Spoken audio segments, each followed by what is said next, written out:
Alors, pour tous les élèves qui ont le modèle Casio Collège, mais l'ancien modèle, c'est-à-dire que ici, il n'y a pas de touche OPTN qui signifie option.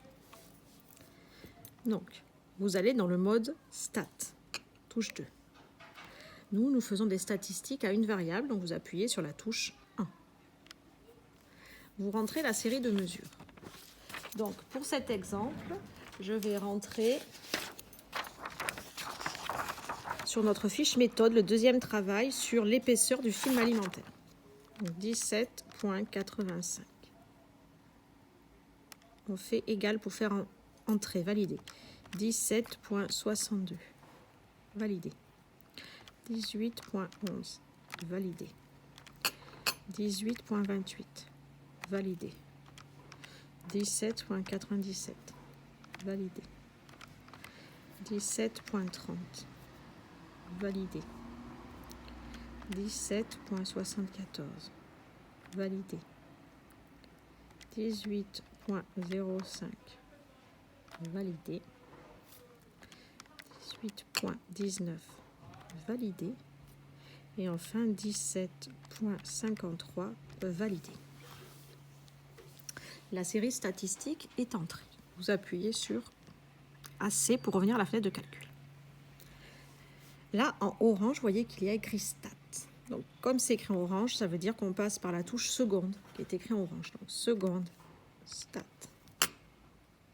Nous, on veut afficher, item 4, les variables de cette série. Donc, j'appuie sur le chiffre 4. Donc, vous avez le nombre n de mesures. En item 2, vous avez x bar, c'est-à-dire la moyenne. En item 3, l'écart type. Et en item 4, SX, qui nous intéresse aussi, l'écart type échantillon, aussi appelé écart type expérimental. Donc, on commence par afficher la moyenne. Donc, maintenant que je suis là, j'appuie sur la touche 2.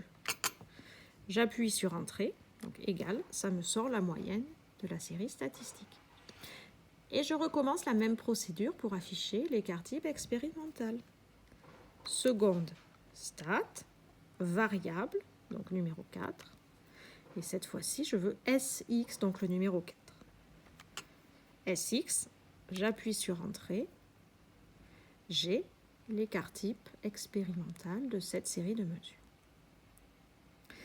Alors, vous avez un avantage avec cette calculette, c'est que quand je vous fais par la suite calculer l'incertitude, on doit diviser justement S de X par racine du nombre de mesures.